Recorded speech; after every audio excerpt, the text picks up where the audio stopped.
Haleluya. Puji Tuhan, salam sejahtera bagi kita semua. Kembali di pagi ini, kita boleh ada sebagaimana kita ada, semua karena anugerah Tuhan di dalam hidup kita. Puji Tuhan, ibadah kita pada pagi hari ini akan segera dimulai. Dia Yesus telah mati bagiku, Dia Tuhan yang telah selamatkan jiwa. Haleluya.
Segala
ada sebagaimana kami ada. Semua karena kemurahan-Mu Tuhan.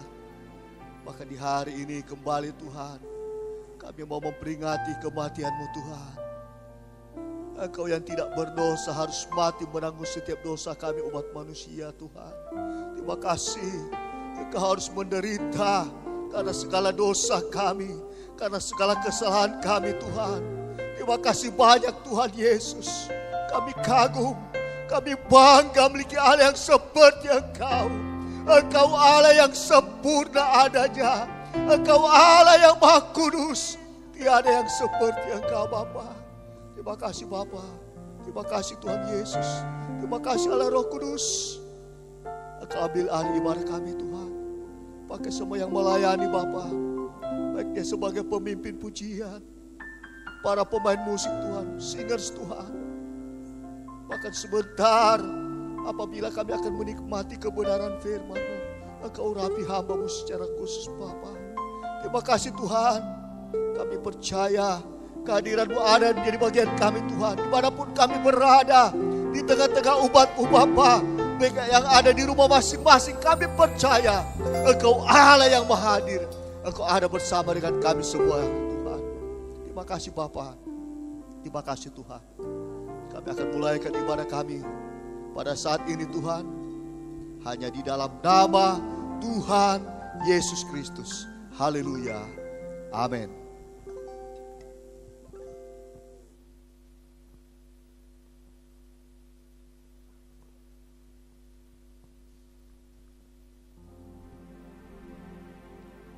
Haleluya. Puji Tuhan. Hari ini kita memperingati kematian Tuhan.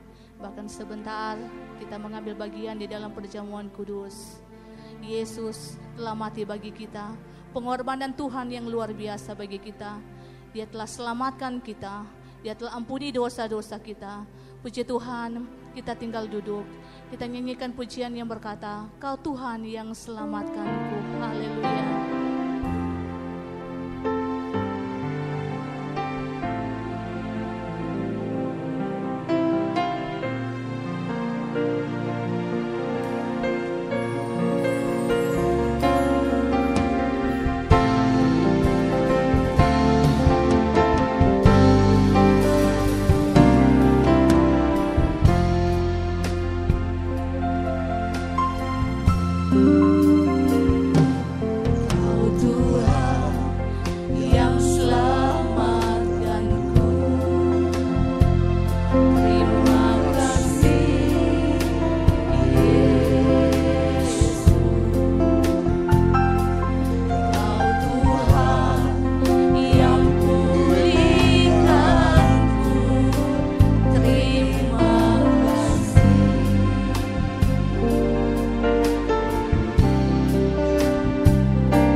Mari kita berundang berdiri, kita nyanyikan pujian segala puji syukur. Haleluya.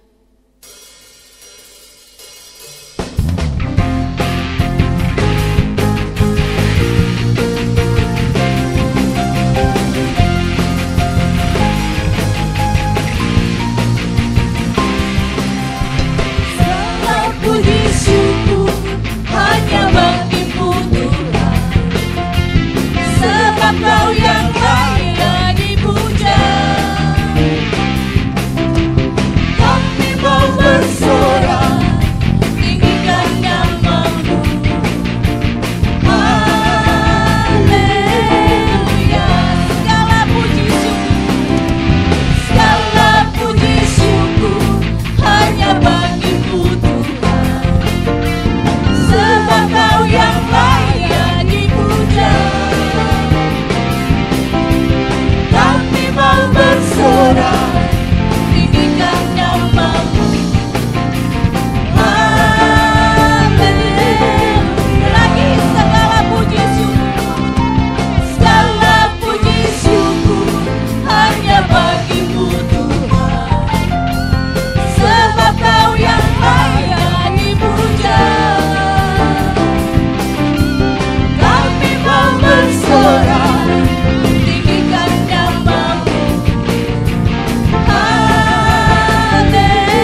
Haleluya, dalam kebenaran-Mu Tuhan. Ku pandang wajah-Mu Tuhan. Haleluya. Terima kasih Tuhan Yesus. Haleluya. Terima kasih Yesus. Haleluya.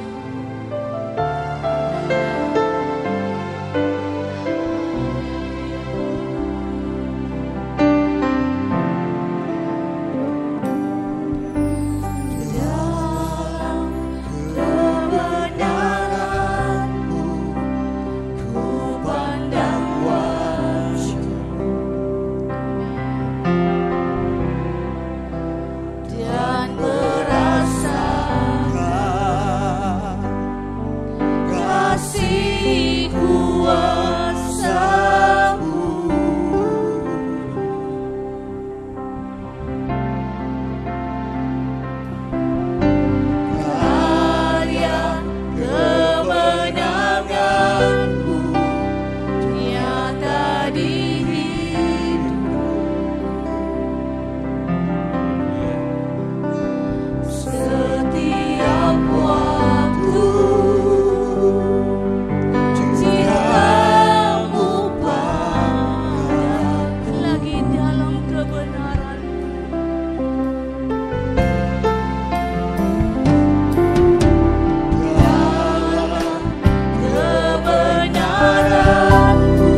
rasakan dalam kehidupan kami.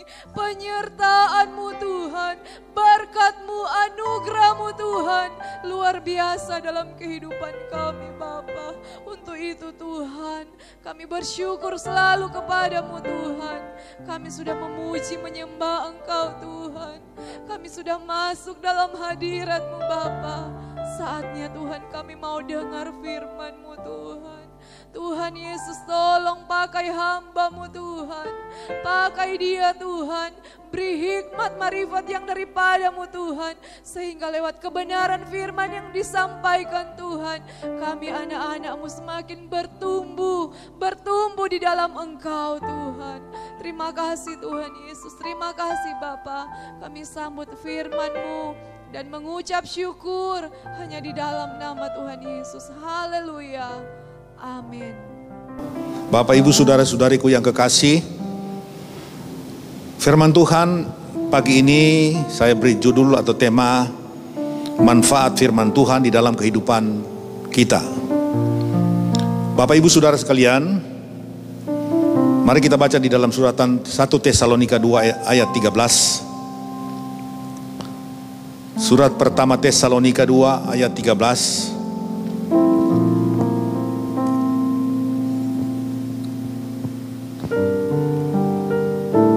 Dan karena itulah kami tidak putus-putusnya mengucap syukur juga kepada Allah, sebab kamu telah menerima firman Allah yang kami beritakan itu bukan sebagai perkataan manusia, tetapi dan memang sungguh-sungguh demikian sebagai firman Allah yang bekerja juga di dalam kamu yang percaya.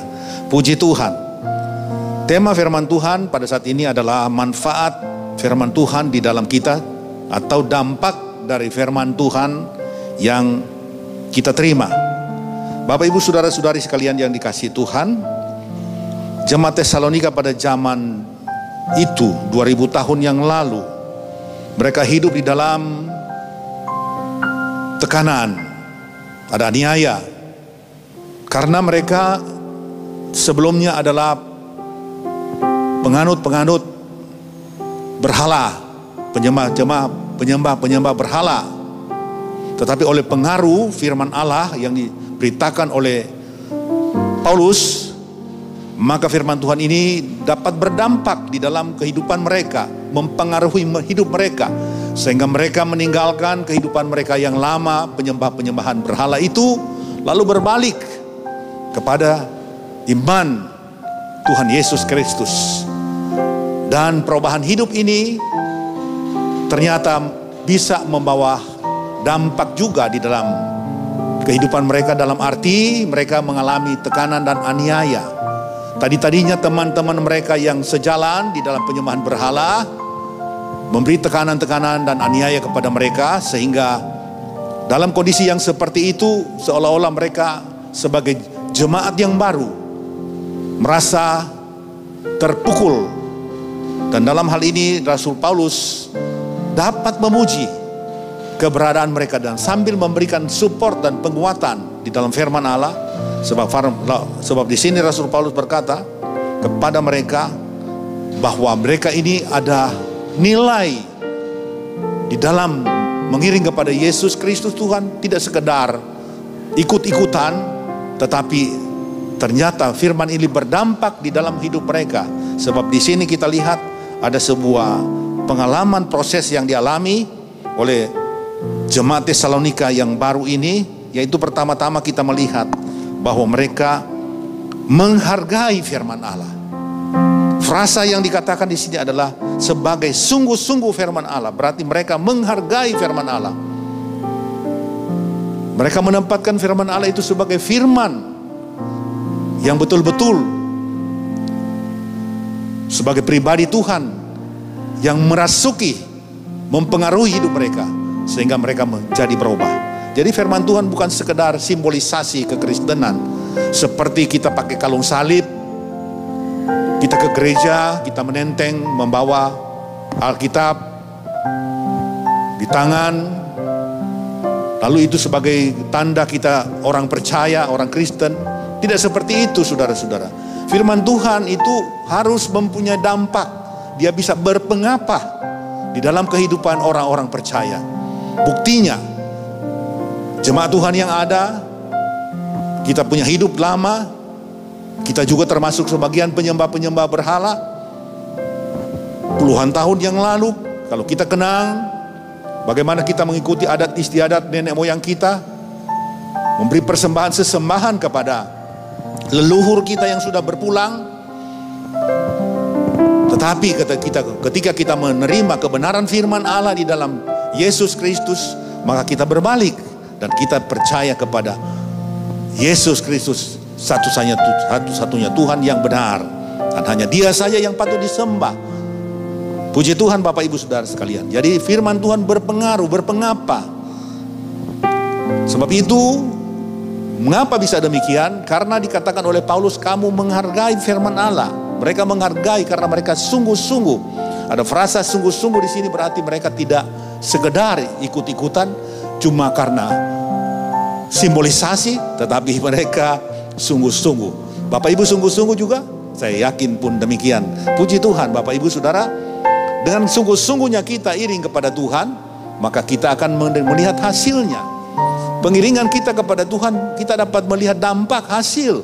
Apakah kita sungguh-sungguh atau tidak. Seperti yang disitir oleh Rasul Paulus dalam suratan 1 Korintus pasal 3 ayat 12 sampai 14. Coba kita lihat ke sana. 1 Korintus pasal 3 ayat 12 sampai 14.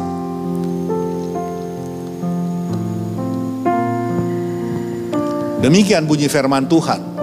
Entahkah orang membangun di atas dasar ini dengan emas, perak, batu permata, kayu, rumput kering, atau jerami?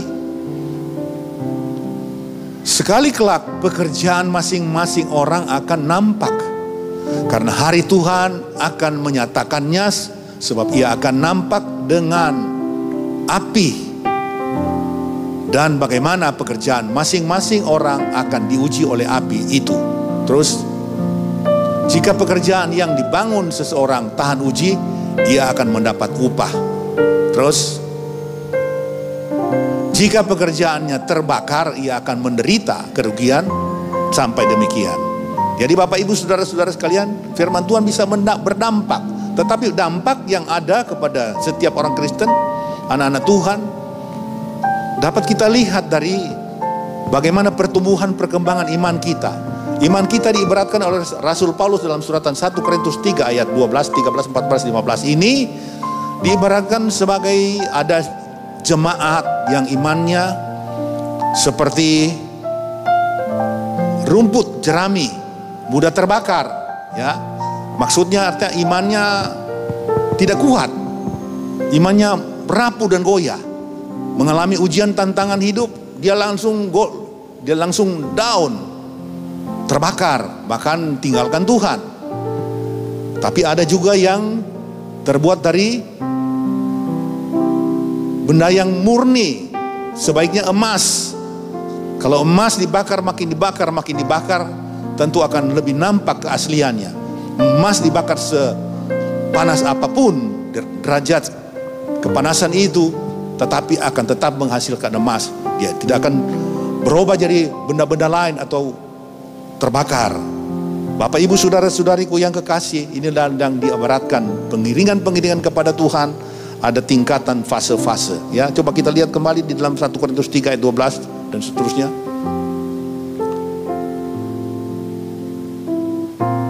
Jadi kita ada tingkatan-tingkatan yang paling baik. Emas, berikut bisa perak, berikut ada batu permata, lalu berikutnya kayu, rumput kering dan jerami. Jadi Bapak Ibu sekalian, yang terbaik adalah emas, batu permata dan perak. Tingkatan kita harus tingkatkan. Kita jangan jadi jemaat anak-anak Tuhan punya kualitas iman seperti jerami, suka meraju, cepat marah, mudah tersinggung. Tidak demikian anak-anak Tuhan. Apalagi kita iring Tuhan yang sudah cukup lama. Ada yang bilangannya sudah 10 tahun, ada yang malah sangat panjang. Tentu akan membawa mutu rohani kita makin meningkat seiras dan seiring lamanya kita iring kepada Tuhan. Makin lama seyogyanya iman kita makin baik. Diterpa badai pun kita tidak akan goyah. Saudara-saudara, Bapak Ibu yang diberkati Tuhan, menghargai firman Allah berdampak. Kita lihat di dalam keluarga Marta dan Maria yang dicatat di dalam Lukas 10 ayat 38 sampai 42. Catat saja, tidak usah ditayang. Bagaimana kita sudah tahu bersama tentang keluarga ini. Ketika Tuhan Yesus berkunjung ke Betania, tempat kediaman, kota desa kediaman Marta, Lazarus dan Maria, maka Maria sibuk atau Marta sibuk dalam urusan-urusan dapur. Tentu urusan dapur biasa, menyambut tamu agung, tamu yang kita hormati, hargai, cintai. Tentu kita akan menyiapkan yang terbaik. Dan Maria posisinya beda. Dia ambil bagian untuk mendengar firman Allah, pengajaran-pengajaran Yesus. Dia duduk di samping atau di kaki Tuhan Yesus Kristus. Dalam hal ini, dalam pandangan Marta sebagai saudara, dia sibuk memasak. Dia seolah-olah merasa terabaikan, disisihkan, tidak dibantu. Saking jengkelnya, lalu dia mengomel, lalu minta Tuhan Yesus supaya tegur kepada Maria dan datang membantu dia. Marta pikir tentu Tuhan Yesus akan respon tentang apa yang dia usul itu. Tetapi ternyata tidak. Malah Tuhan Yesus berkata, Marta, Marta, engkau terlalu sibuk dengan perkara-perkara yang sementara. Tetapi engkau lihat, Maria telah mengambil satu posisi, satu tempat yang terbaik. Yang apa yang dia lakukan ini tidak akan lalu dengan sia-sia, tidak akan lalu dengan percuma. Tetapi akan berdampak positif di dalam hidup dia. Berpengaruh sampai kekal selama-lamanya. Oh, luar biasa Bapak Ibu saudara-saudara sekalian. Jadi di dalam pemandangan Tuhan Yesus, kita perlu menyelami firman Allah bukan cuma sekedar, tetapi betul-betul kita mempelajari dan berdampak di dalam segala kehidupan kita. Jadi Bapak Ibu saudara-saudara sekalian, firman Allah lebih penting dari makanan. Firman Allah lebih utama dari semua dan semua. Makanan itu nomor 2, nomor sekian. Dan berikut kita melihat apa juga yang bisa mempengaruhi kehidupan iman kita. Apakah harta, uang, kekayaan? Coba kita lihat di dalam Mazmur 119 ayat 127. Mazmur 119 ayat 127.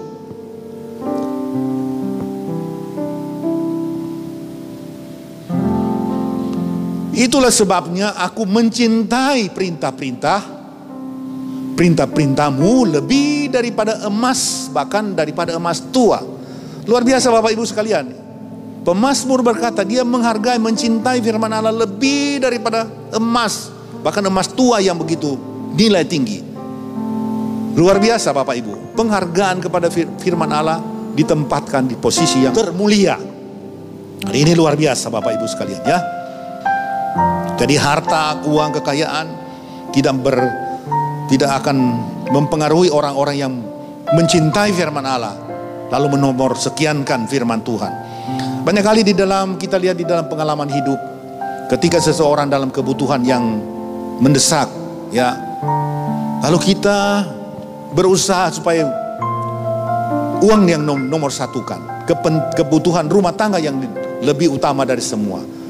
Saya telah melihat contoh sewaktu saya masih di Jakarta, ada rekan-rekan jemaat yang sampai hari ibadah hari Minggu mereka tinggalkan.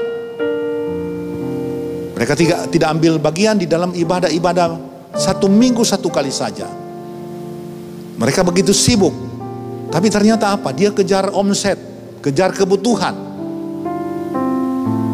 Untuk kecukupan di dalam rumah tangga, untuk kebutuhan istri dan anak. Dia rela korbankan ibadahnya, kepercayaannya kepada Tuhan.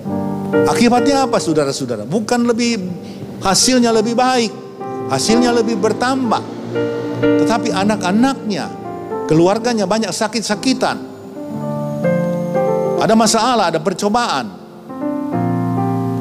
Puji Tuhan, syukur Bapak Gembala mengerti dalam hal ini. Setelah dia melihat jemaatnya ini, Bapak A ini tidak lagi konsisten beribadah, bahkan sudah tinggalkan ibadah, dia berkunjung, dia melawat dia. Lalu dia berdiskusi, bertanya, mengapa demikian? Oh, dia katakan, Bapak Gembala, kita mesti kejar omset, kita mesti kejar kebutuhan. Kalau tidak, saya banyak hutang di luar, saya mesti tutup begini-begini. Bapak Gembala nasihati dia. Ada firman Tuhan Yesus katakan, carilah dahulu kerjaan Allah dan segala kebenarannya, maka itu segala kebutuhanmu akan ditambahkan. Bapak jemaat Tuhan ini, Bapak ini dia kaget.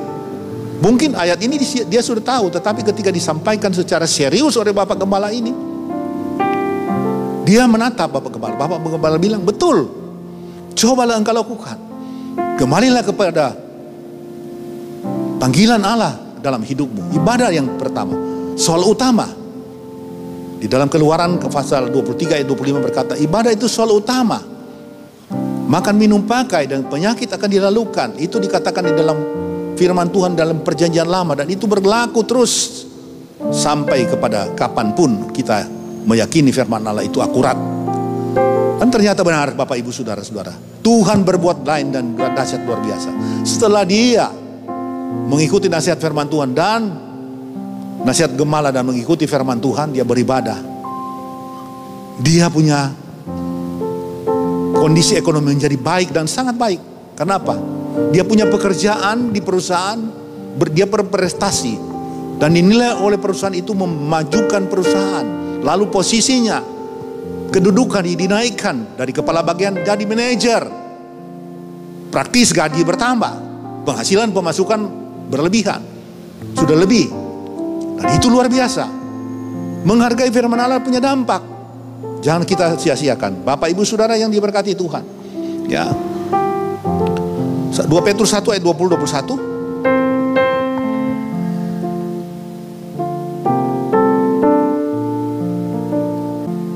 Petrus, suratan Petrus pasal 2 pasal 1,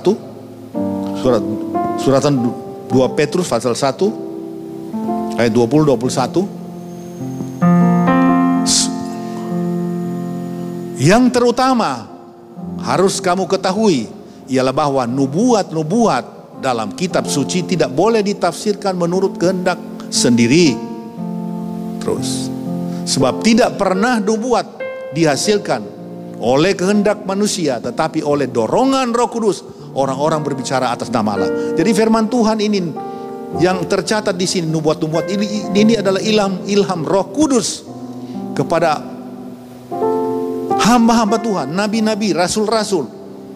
Jadi bukan terlahir dari ciptaan manusia, tidak, tapi ada ilham Roh Kudus, dikerjakan oleh Roh Kudus. Ibarat Maria ketika dia melahirkan anak Tuhan Yesus Kristus, bukan karya manusia, tetapi ada Roh Kudus akan datang mempengaruhi, datang masuk ke dalam rahim Maria, mempengaruhi rahim Maria, sehingga Roh Kudus membuahi sebuah benih janin dan lahirlah Tuhan Yesus Kristus. Firman Tuhan pun demikian Bapak Ibu Saudara, bukan lahir dari ciptaan manusia, tetapi dari ilham Roh Kudus kepada orang-orang yang dipakai oleh Tuhan. Haleluya. Luar biasa firman Tuhan ya. Coba firman Tuhan, sebab itu firman Tuhan juga kekal. 1 Petrus 1 ayat 25.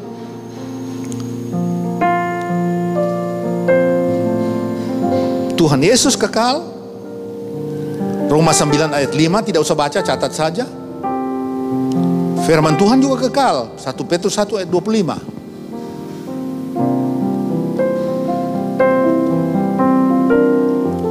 Tetapi firman Tuhan, sekali lagi, tetapi firman Tuhan tetap untuk selama-lamanya.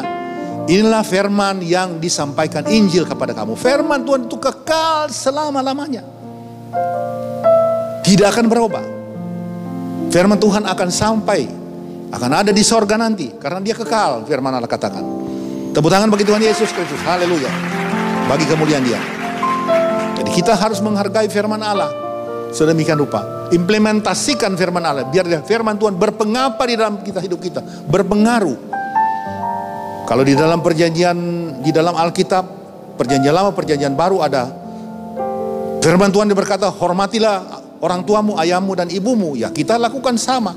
Orang tua harus kita hormati. Zaman sekarang terjadi penurunan nilai-nilai, pemahaman, penghargaan kepada orang-orang yang tua, orang-orang senior, kepada orang tua kita sendiri.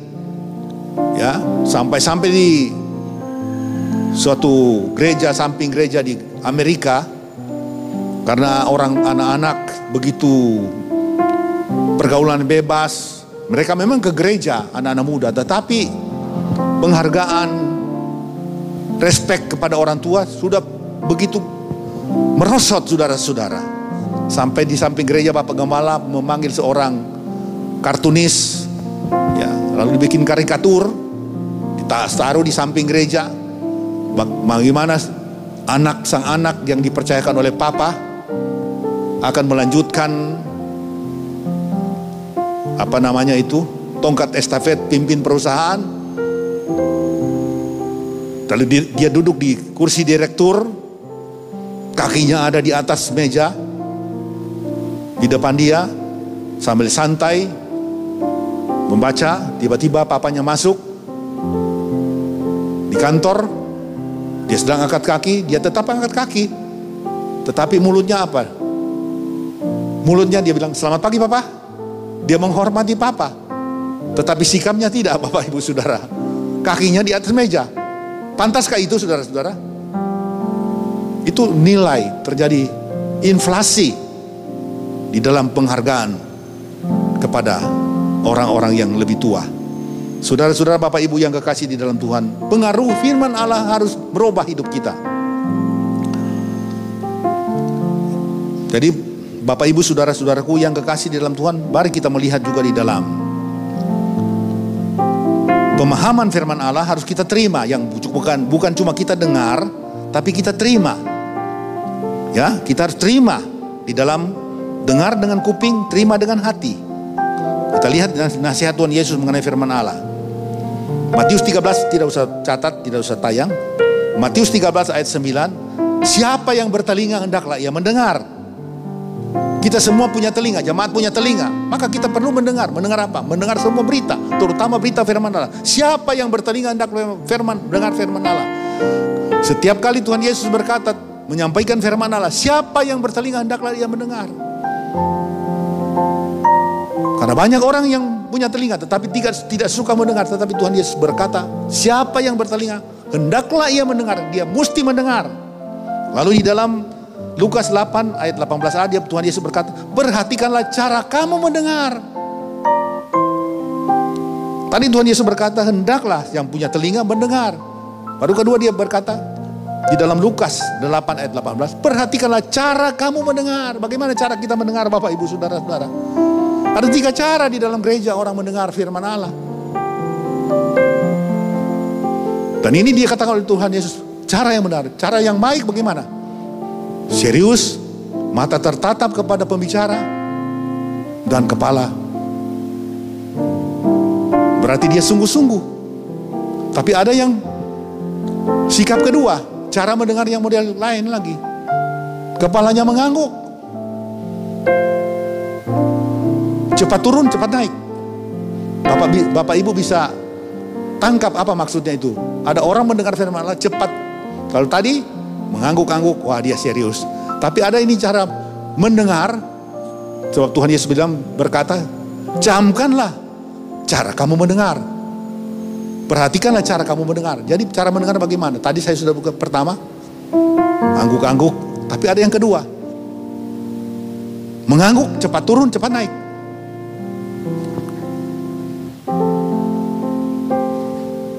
Nah, Bapak Ibu tafsirkan itu, mengapa itu?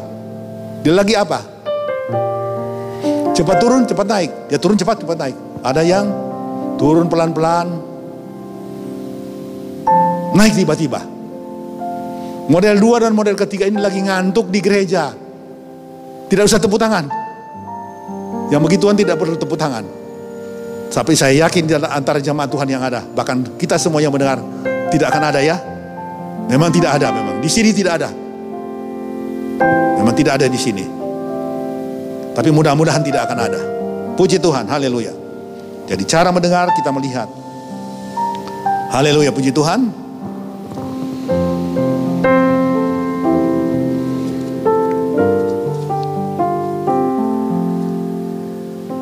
Seperti saya katakan tadi, zaman sekarang terjadi inflasi dari nilai-nilai ibadah.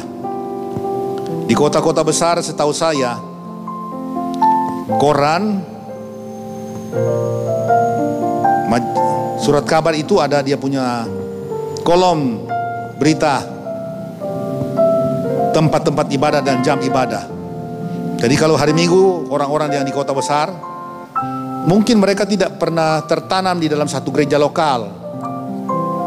Mereka mungkin orang-orang baru, tapi tidak bertumbuh, atau mungkin sudah lama juga. Sebab apa? Mereka kalau setiap Sabtu mereka cari koran, yang mereka lihat adalah jadwal ibadah. Mereka mau cari gereja yang punya pendeta top. Dan kita tahu bersama, tipikal pendeta di Jakarta banyak, pendeta top banyak, dan itu yang dicari. Ada posturnya kurus tinggi, ada posturnya kurus pendek, ada yang sudah masih muda, ada yang sudah mendekati lansia, dan mereka tinggal memilih yang mau cari khotbah yang kontekstual kah, khotbah eskatologi kah, khotbah yang melucu kah. Jenis-jenis khotbah apa saja bisa dicari. Jadi orang mencari firman Tuhan bukan mencari firman Tuhan yang murni, tetapi mencari pembicara.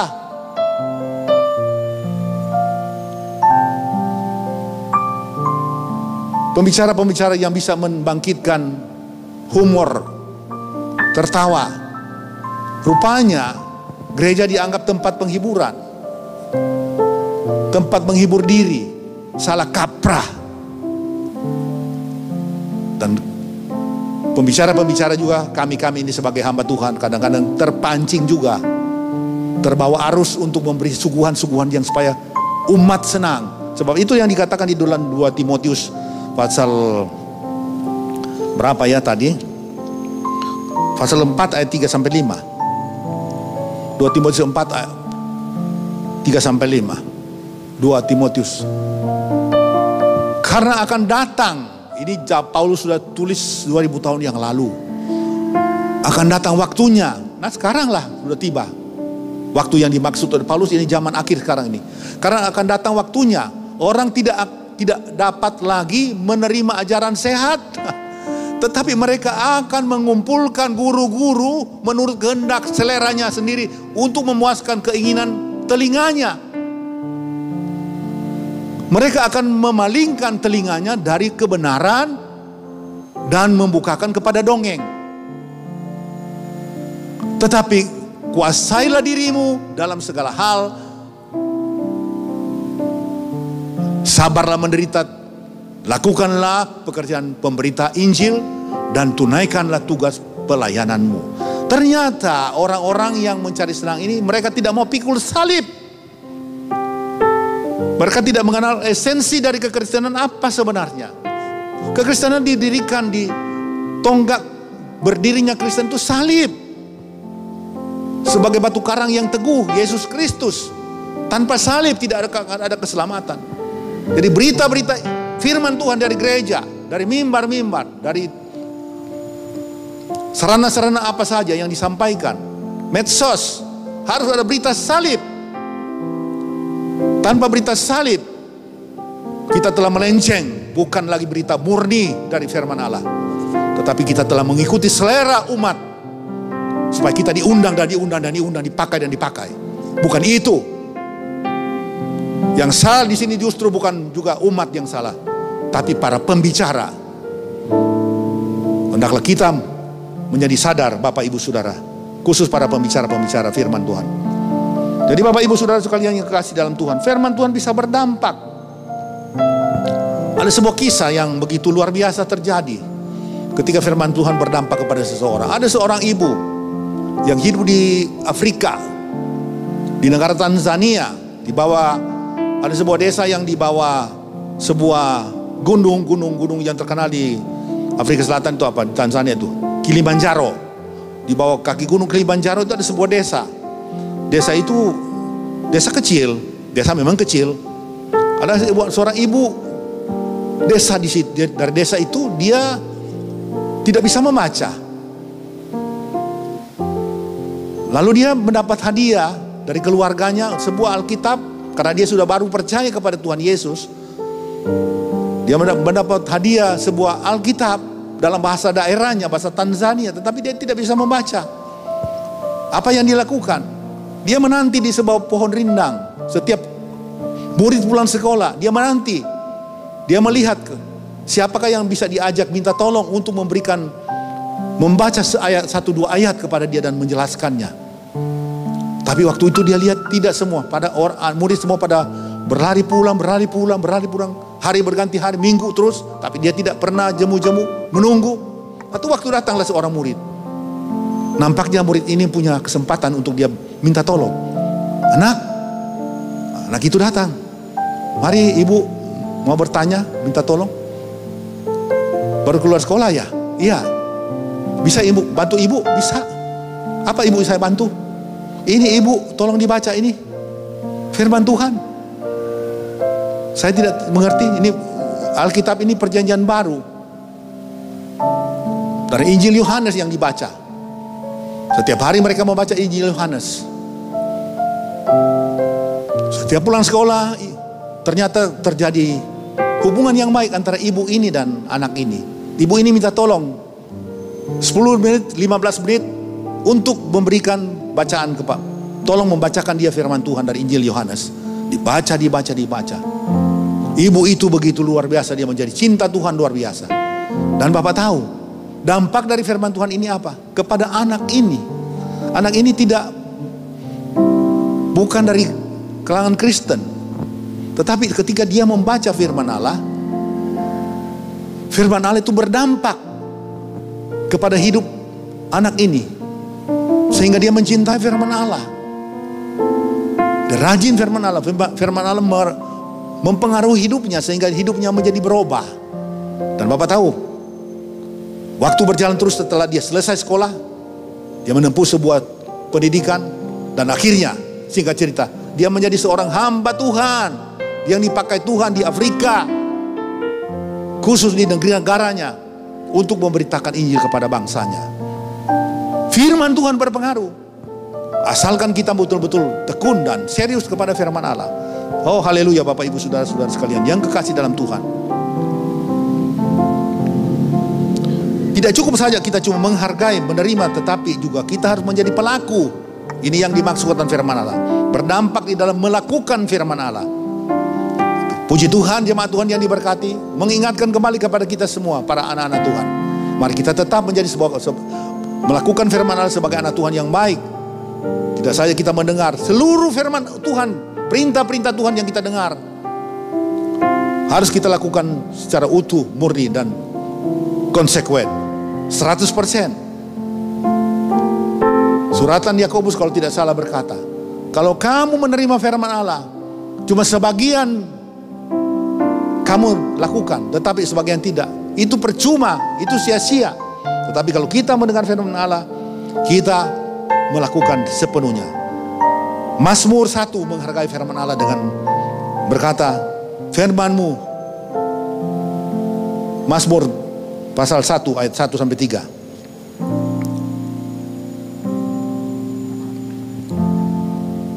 Berbahagialah orang yang tidak berjalan menurut nasihat orang fasik, yang tidak berdiri di jalan orang berdosa, dan yang tidak duduk dalam kumpulan pencemooh. Terus, tetapi yang kesukaannya ialah Taurat Tuhan atau firman Tuhan, dan yang merenungkan Taurat itu siang dan malam. Ia seperti pohon yang ditanam di tepi aliran air, yang menghasilkan buahnya pada musimnya, dan yang tidak layu daunnya. Apa saja yang diperbuatnya berhasil. Haleluya. Bagi kemuliaan Tuhan, tepuk tangan. Puji Tuhan. Jadi dalam Mazmur 1 ayat 1-3 ini mempunyai implikasi dalam pengertian. Ayat 1, menghargai firman Tuhan. Dalam artian dia mempersepsikan firman Tuhan. Ayat 2a berkata, dia menerima firman Tuhan. Jadi di situ ada reaksi. Dari firman Tuhan membuat reaksi kepada dia. Dan ayat 2b, dia melakukan firman Tuhan, berarti aksi yang dia perbuat. Ayat yang ketiga, ada buah, ada hasil. Haleluya. Ada prestasi. Jadi pertama ada kreasi, ada persepsi, lalu ada kedua ada reaksi, lalu ayat kedua B ada aksi, ada ayat ketiga ada prestasi, ada hasil. Puji Tuhan. Haleluya. Bapak Ibu saudara-saudara yang kekasih dalam Tuhan, firman Tuhan harus berdampak kepada kita. Saya yakin percaya manfaat firman Tuhan sangat besar. Selama ini kita telah membaca firman Tuhan, merenungkannya. Apakah berdampak? Saya yakin sangat berdampak. Marilah kita teruskan kerinduan kita untuk selalu melakukan firman Allah, menghargai firman Allah, bukan sekedar sebagai benda seperti emas, perak dan emas, emas, perak dan permata. Kita cuma cintai, hargai lalu kita simpan, tetapi kita pergunakan, kita baca dan kita melakukannya. Haleluya. Tuhan Yesus memberkati kita semua.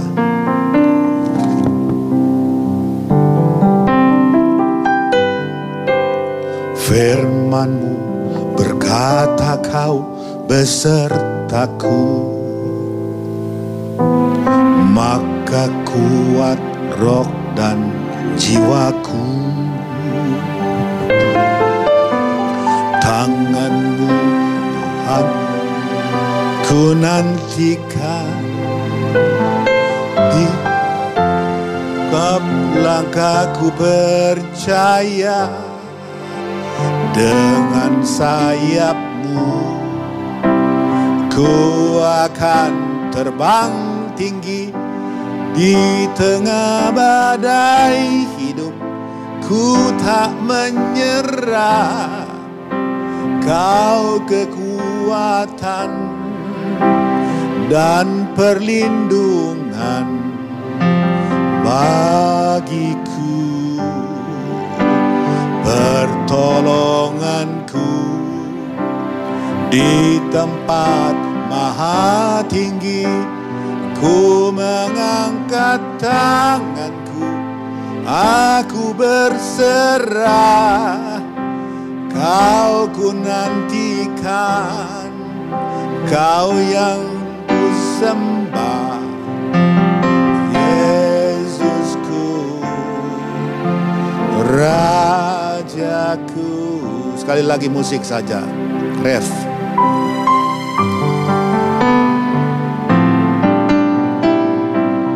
Glory Yesus, kemuliaan bagi Tuhan. Kau yang di tempat maha tinggi, tapi Engkau ada di tengah-tengah umat yang menyembah kepadamu dalam roh dan kebenaran.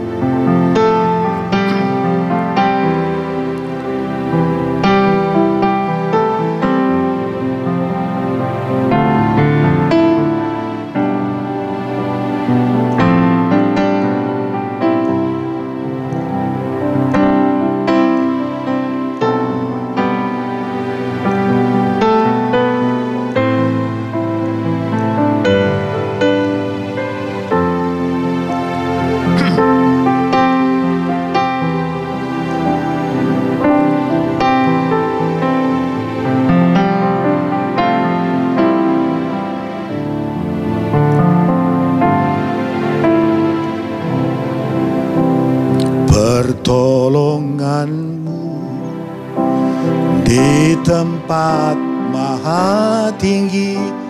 Ku mengangkat tanganku, aku berserah. Kau kekuatan, Kau yang ku sembah, Yesusku. Pertolonganku di tempat maha tinggi. Ku mengangkat tanganku, aku berserah. Kau ku nantikan, Kau yang ku sembah, Yesusku, Rajaku. Kau yang ku sembah, Kau yang ku sembah, Yesusku, Rajaku. Rajaku, Yesusku Rajaku, Yesusku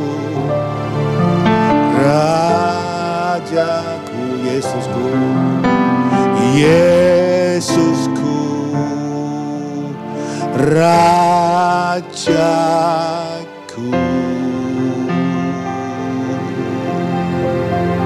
Haleluya. Yesus Rajaku, Yesus Raja kami. Engkau bertakhta di dalam hidup kami. Engkau berdaulat penuh bagi kami.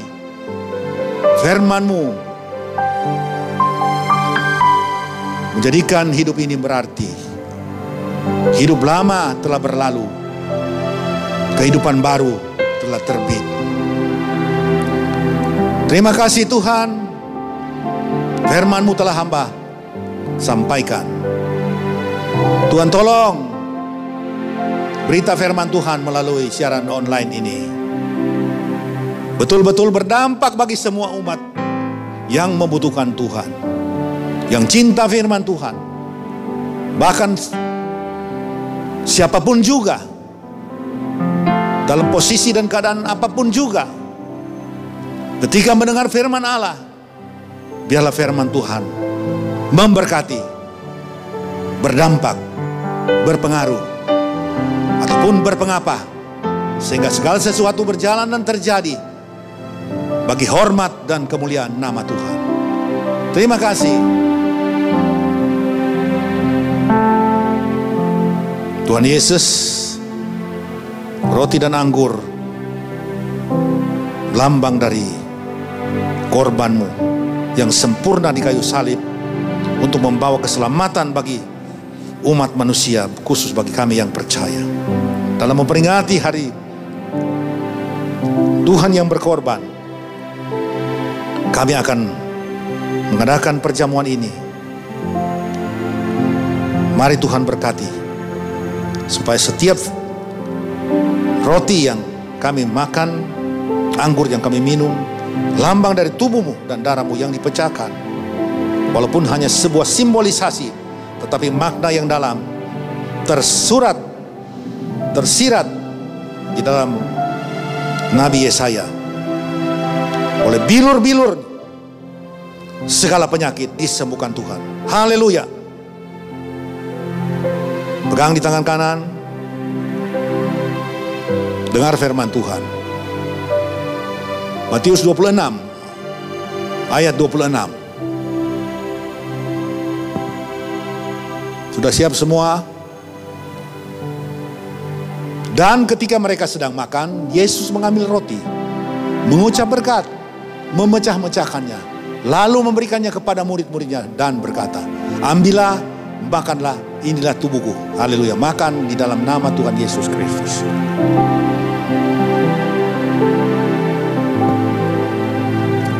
Terima kasih untuk persekutuan dengan tubuh-Mu. Haleluya.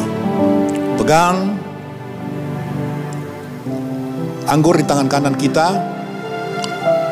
Sebelum kita minum, kita dengar firman Tuhan. Sesudah itu ia mengambil cawan, mengucap syukur lalu memberikannya kepada mereka dan berkata, minumlah kamu semua dari cawan ini,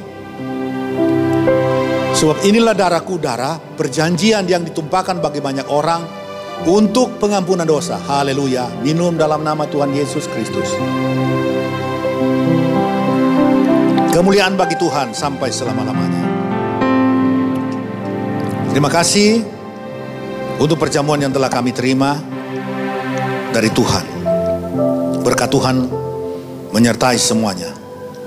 Bagi kami yang ada di dalam persekutuan dengan tubuh dan darah-Mu. Dalam nama Tuhan Yesus. Haleluya. Amin. Terima kasih.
Ibadah ini kami akhiri dengan mengucap syukur kepada Tuhan sambil berdoa, bahkan mendoakan kepada semua kekasih-kekasih yang memberi diri berkorban, terlibat di dalam siaran ini, penayangan ini, pengambilan gambar, damai sejahtera Kristus yang melampaui segala akal dan damai yang ada di dalam hidup ini melimpahi tercurah kepada hidup mereka. Kesejahteraan jasmani rohani menjadi bagian bersama. Terima kasih. Akhiri dalam nama Tuhan Yesus Kristus ibadah pada saat ini.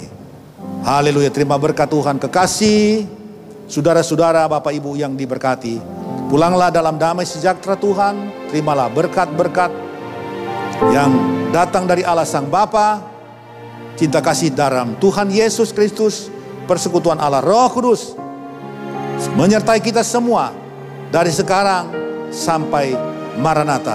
Haleluya. Amin.